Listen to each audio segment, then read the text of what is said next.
שבראנו לכבודו והבדילנו מן הטועים ונוסן לנו תוירס אמס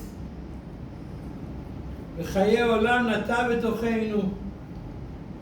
איך הם חיי העולם כשאדם מצליח להכניס בתוכו את השם, את התורה?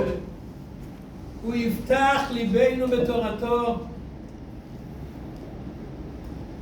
וישם בליבנו אהבתו ויראתו ולעשות רצונו ולעובדו בלבב שלם. הכוח של התורה היא שאדם יפתח ליבנו בתורתו וישם בליבנו אהבתו. מטרת התורה היא ליצור אהבת השם, מטרת לימוד התורה.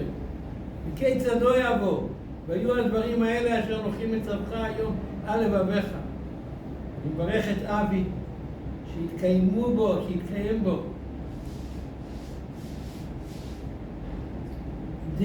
נתן חיי עולם נטע ויפתח ליבנו בתורתו ויעשה בליבנו אהבתו ויראתו ולעשות רצונו ולעובדו בלבב שלם, למען לא ניגע לריק ולא נלד לבהלה. כתוב כאן דברים לחז"ל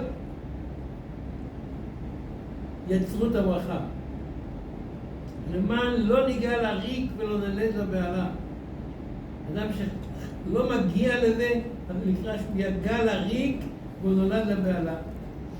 ברוך השם, אבי זוכה להכניס תורה בתוכו, להכניס את השם בתוכו, שהוא יזכה, שיהיה לו למען לא ניגע לריק ולא נלד לבהלה. נזכה כולנו. אמן. אמן. ברכה, חולה ותפילה.